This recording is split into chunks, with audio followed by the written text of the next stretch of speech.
Welcome to the LumiCast, your premier gateway to the universe of limitless photo editing. Dive into the galaxy of Luminar software and the dynamic world of AI photo editing. Join us weekly for a burst of creativity and the drive to transform your photos with confidence and skill. Broadcasting directly from Clever Photographer headquarters, it's time to welcome your hosts, Jakub and Holly Linton. Hi, everyone. Welcome back to another episode of LumiCast, the podcast where we talk about photography, photo editing, and our love of Luminar Neo. I'm Holly Linton, your host from Tennessee, and next to me is Jakub, our favorite clever photographer from the UK. How's it going today, Jakub? I am fantastic, Holly. How are you? Great, thank you.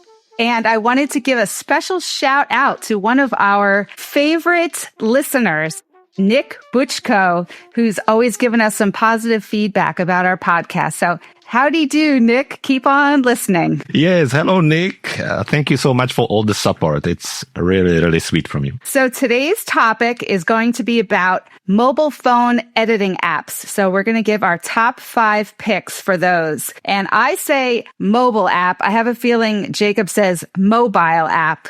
Is that right, Jakub? It could be. You know, my English is never really that great, but this is why I have you next to me to correct me. But I will go with either or. All right. So Jakub's going to start us off with his first pick for the best overall mobile app. Great. Let's go with it. So we have actually put together 5 different applications. Either one of them we think is good for something different. The very first one we need to start with is the Adobe Lightroom Mobile. So the reason why we're starting with this one is because we think that it's actually the best overall photo editing app out there. Now, it can be partly for free, but usually you would use it as a part of your Adobe subscription. But honestly, put together with the Lightroom and with Photoshop and all the tools, it is a great deal and it really brings incredible amount of adjustments you can do on the go. So let's quickly go through it. Of course, that it's compatible with your iPhone, iPad, Android, all the mobile devices there. One thing I really like is that there is a version for the mobile phone, which is kind of smaller and quite intuitive. And then there is a kind of bigger version for the tablet, giving you easier access to all the sliders and controllers. It also works with this, pen or this stylus you can use to adjust it. So I think that's also really handy. Now, another thing which is really cool and I actually use quite a lot is that mobile to desktop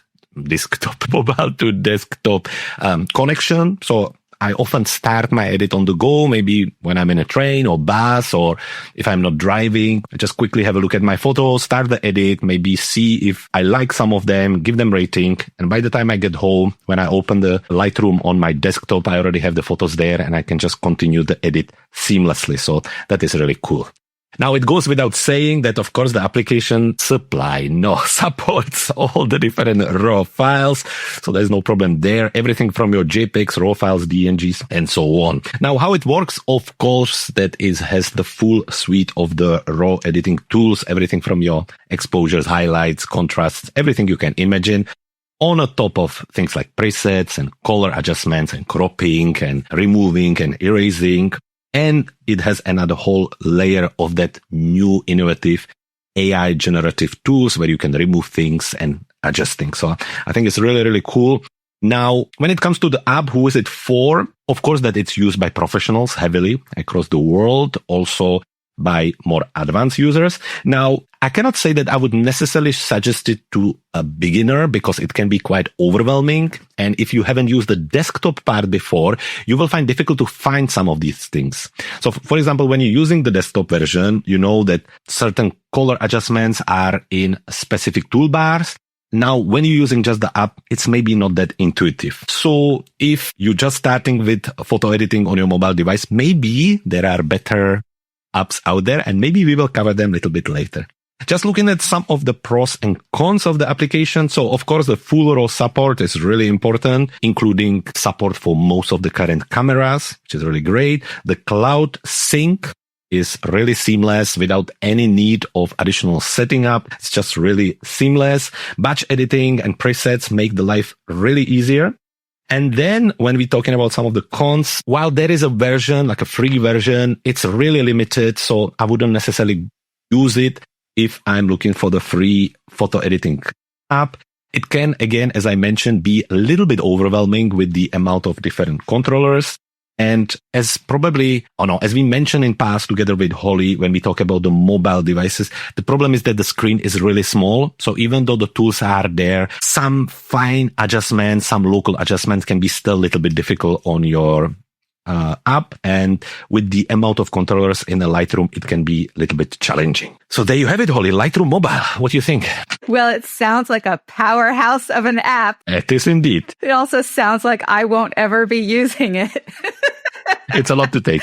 No, as you know, I'm not an Adobe girl. I'm a Luminar girl, but I can imagine how useful it is for those Adobe users. It sounds great. So, cool. Yeah, I really don't have anything else I could say about that. That's no problem. Then it's time to move on your app. What do you have? So here's an app that I can handle. It happens to be called Luminar Mobile or Luminar Mobile. Yay. Developed, of course, by Skylum. We sure do love Luminar, don't we? So the Luminar Mobile app, I would say, is a good app for a beginner to try, for sure. It's very easy to use, but if you already use Luminar Neo, you will pick up on it very quickly because all of the features are quite similar to what you'd see on the desktop version. So unfortunately, it's not free. You can buy the app alone in the App Store, or you can get it in conjunction with the desktop app. So you just check the Skylum website for current day pricing for that. It is available for iPhone and Android. They had added Android to the mix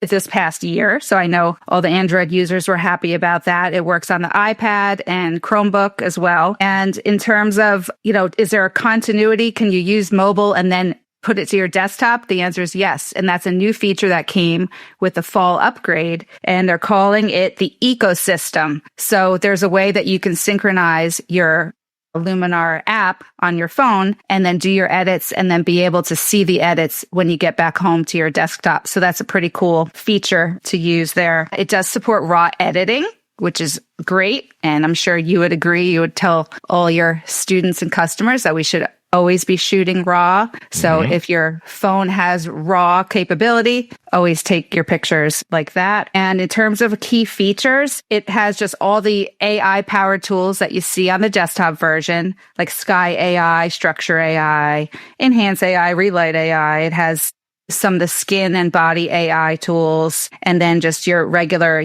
develop raw type of tools with your light and colors. And they have landscape presets, I guess you would call them. They have sky replacement, and then all your basics, cropping and curves and changing the details and stuff like that. So it really does have a lot of features, at least to get you started with your edit.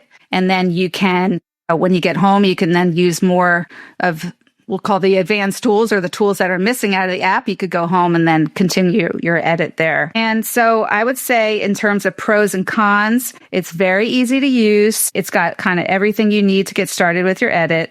You got different filters for just kind of quick edits, just tap a preset and you could be done. If it's just something you want to quickly share on social media, but you just I refuse to put a picture on social media that's not edited to some degree. Quite so right. You could just do a one-touch kind of edit. And I guess it could save you time. Like people who are professionals might want to get started on their edit while they're on the road. And then, if they have to turn work in for a client or something like that. And then in terms of cons, I guess the fact that you have to pay for it, but really nothing's free in this world much anymore, is it? And I guess you'd have to get the, what's it called?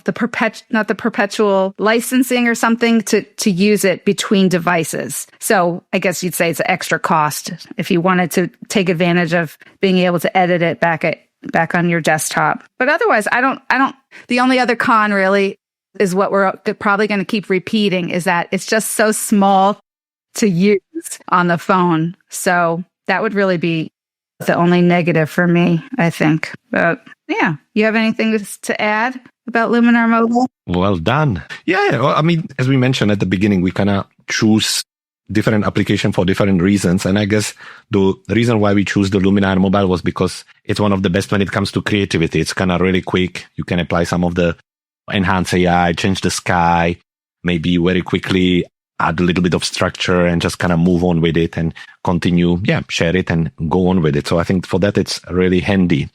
I actually, when I'm away and when I need to edit, let's say a picture for a story and I just want to brush it off, I quite often use the combination between Lightroom and Luminar. So for example, I would kind of straighten my photo in Lightroom, do a little bit of erasing there because they use the generative tool there. So it's much better than the erasing in Luminar. But then Lightroom cannot do the sky replacement, for example, itself. For that, I jump into Luminar and do it there with a little bit of enhanced AI, just very quickly push some of the colors and a little bit of the light, and then I export it. So for some reason, no app has it all, Yeah. They all have a little bit of something. So well done. I think that was really good rundown of the Luminar Mobile. Okay. Are you ready for mine? Yes. What's yours? All right. Moving to the third app, which we believe is the best app when it comes to adding a photography style to your photos. Now, there's many different ways to call it, apparently, but we believe that it's VSCO. It can also probably be said VSCO.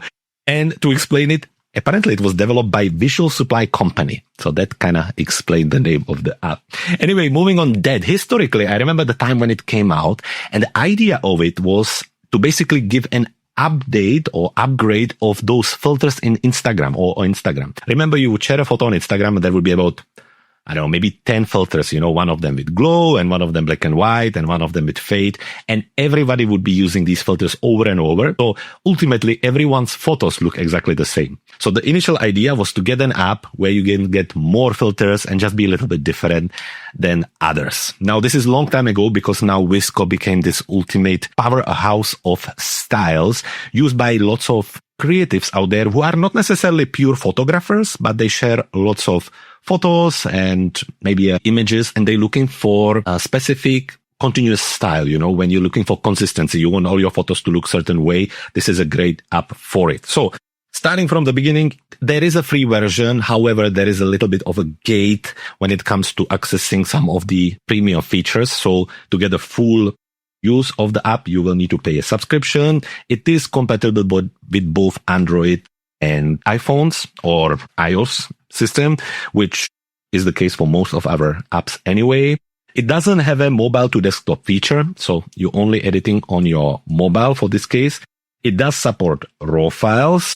And when it comes to the app itself, as I mentioned, it doesn't necessarily work as your fully proof, powerful RAW development powerhouse. It is more about adding a specific look and specific style to your photos very quickly with a good quality and be able to do it repeatedly with the consistency. Something that the VSCO is really famous for are old and vintage looks. Anything from your kind of fade color looks all the way to really cool looking black and white looks.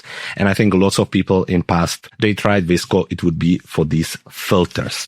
Who is it ideal for? I believe that creators, as I mentioned earlier, I think that's a great group for this app. But of course, for anybody who is just looking for a specific style or look. Sometimes when I have a long journey somewhere in a train, few hours, and I have a few pictures, I actually play in VSCO and look for different looks and styles and then try to think of how I could recreate it, maybe using Luminar or Lightroom. So I think it's a great app for that. From some of the pros, as I say, the film-like or mood or vintage look, they are really amazing. It's a great tool that you can apply these looks. It supports the RAWs, as I mentioned. It's actually really simple and clean to use. So it's one of those apps where we don't have to mention that it matters that it's small because you just press the preset and it gives you the look. You shift few sliders and that's it. Now, one more feature which I really enjoy in VSCO is the communities. The way it works, VSCO has its own kind of building community inside the app. So quite a lot of people, rather than sharing their images on Instagram, they upload the photo, edit it, and upload it to this community and just talk about photography and traveling and lifestyle, which is great as well.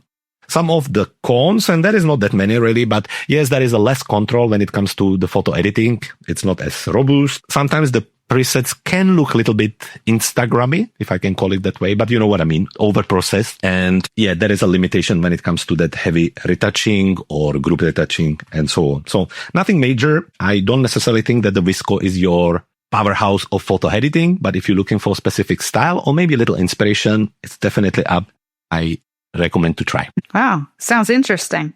Now, could you so if it doesn't have a bunch of editing features to it and it's more of just a one-click type of thing, you would say then that's like acceptable as far as you've edited a picture by just adding one of these looks to it. Like you might not do anything else to it just because of your situation. You're on a train, but you just wanted to add a look real quick and post a few pictures. That's exactly the idea. And I think most of the people, what they're going to do, they're actually going to upload their JPEGs from a mobile phone, which are already pre-processed by the camera anyway. So what they're looking for is more like a color grading and stylizing rather than editing. So while it does support the raw files, I think most people will just upload JPEGs, get the look, and share it. Interesting. I might look that up and I'm curious to see some pictures of these different types of styles. You should definitely try it. All right. All right, Holly. Well, on that note, we are finished with the third app. So let's take a quick break. We're going to run our ad and then we return to talk more about Snapseed and Photometer. If you're listening to the LumiCast podcast, then we share something in common. We love editing photos, and we love Luminar. It's almost breathtaking what this amazing tech can do for you. On our website, you'll find countless different things to help you be more creative than you ever thought imaginable.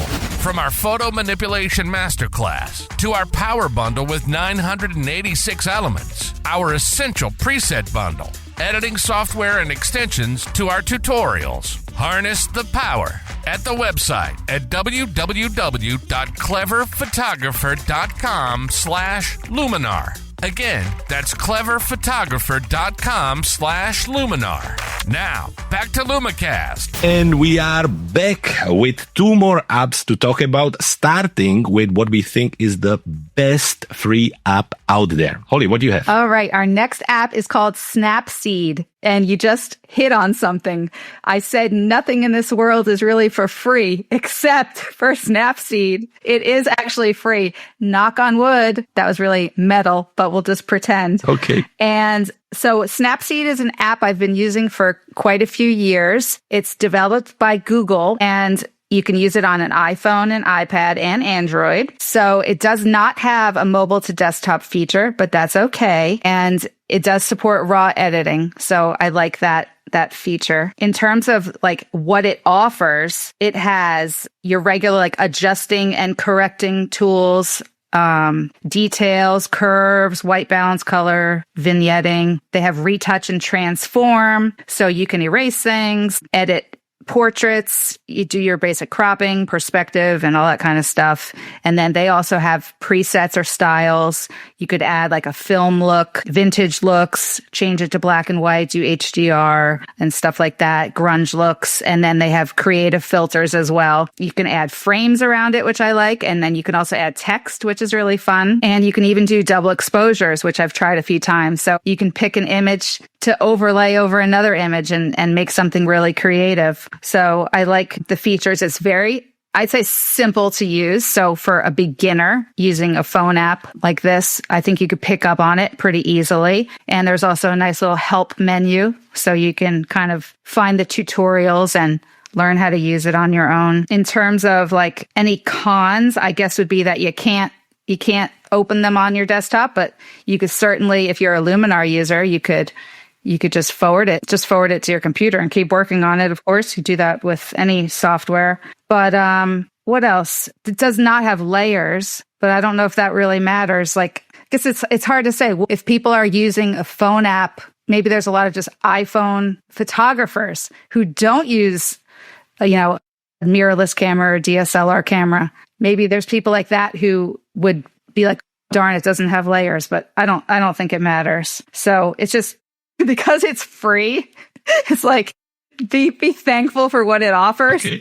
and take it into another program if you have to. But I think it's very easy to use. It has a lot of great features. They did change the interface of it in the last year. So it's very user friendly to kind of look at, figure out what to do. So yeah, that's really all I have to say about that. So I don't know if I should say this, but I use Snapseed more than I use Luminar.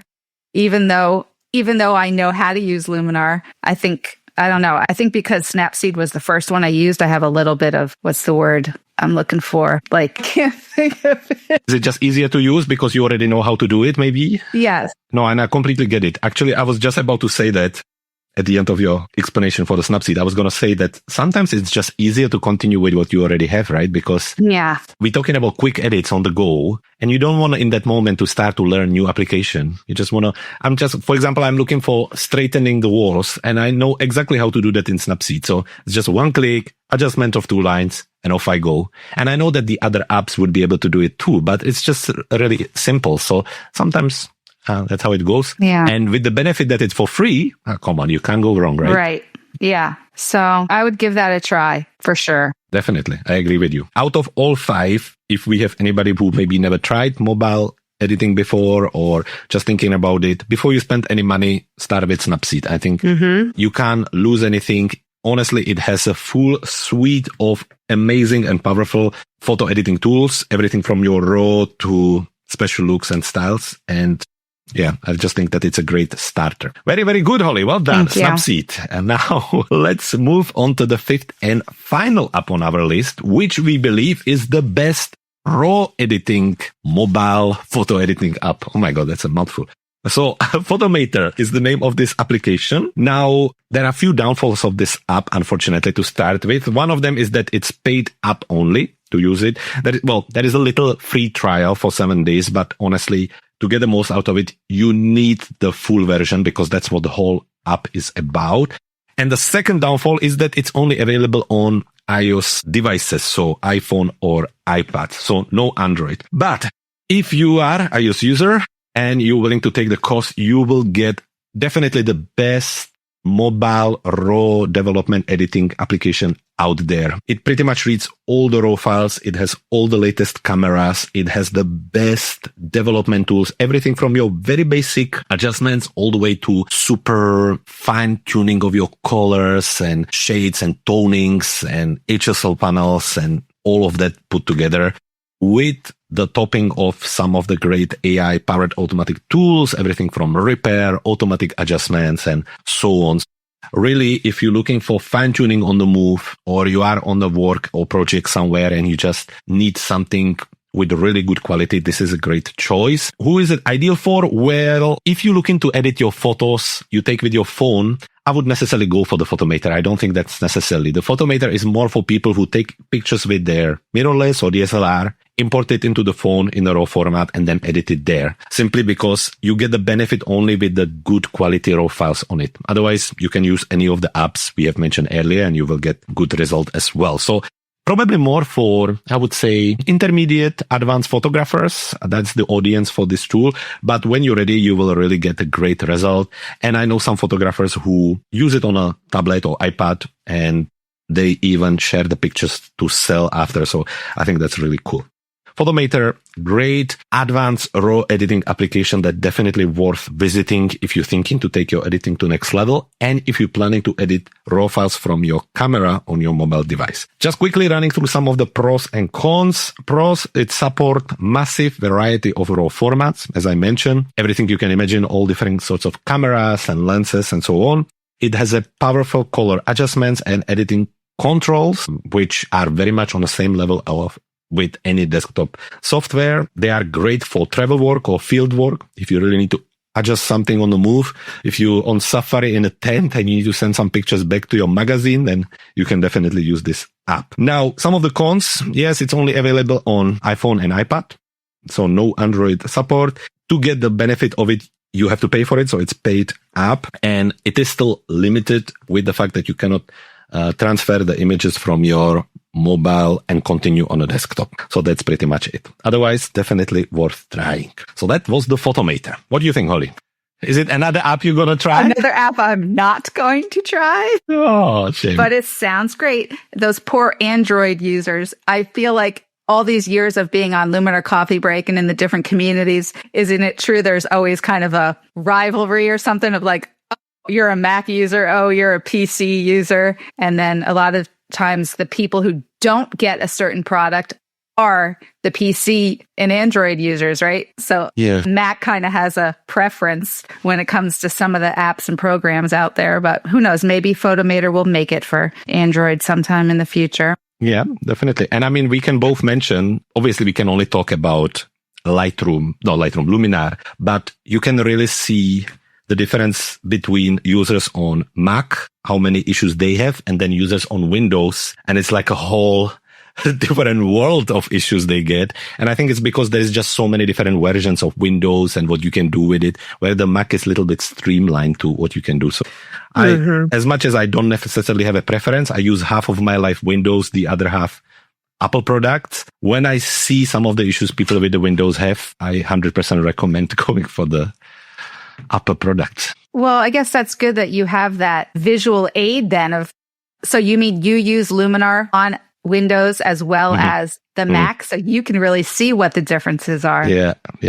You should make a video of something related to that. That would be interesting. That would be a painful video, probably. And I also think, based on what you just told me about Photomator, that you should make a video that shows people how they can, send a picture from their camera into the app. Because a lot of people probably don't realize that they could do that. In fact, I know I have an app called Canon Connect. I've literally never tried it, so I feel like I should add that to the list of things to do to figure out how to get your picture transferred right from your DSLR or mirrorless camera to your phone. Yeah, that'd be interesting. You can do it like that, or most people just get a little memory card reader with the USB-C. They get the memory card from their camera, plug it into the reader, and plug it straight to the phone, and they edit it directly from the memory card. That seems like real common sense. It's just much faster. That I hadn't thought of. Oopsie. It's a little secret I learned sitting in a London underground with 10 photographers, all of them having the card reader poking from their phones and editing their photos. So, yeah. Anyway, Holly, that was great. I really enjoyed it. If you would try one of the 5, which one would you go? Except Luminar, obviously. Snapseed. Snapseed? That's easy for me. Yeah, that's it. I thought you were going to try a new one, maybe. Well, I'll take a look at the VSCO. VSCO, yeah. I'll take a look at that. Yeah, great. And I will definitely have a deeper dive into the Photometer, I think. That will be my autumn or winter idea. Okay, folks, thank you for joining us. We hope that this was helpful. Holly, thank you very much for your insight. No problem. My pleasure. Great. Have a great week, and we're looking forward to be with you again next week on Friday. Bye, everybody. And that's a wrap. Now, there's only 3 things left to do. Subscribe to this podcast so you never miss a future episode. Visit our website at cleverphotographer.com/LumiCast to see what we have in store next. And stay creative and keep editing your photos no matter what anyone says.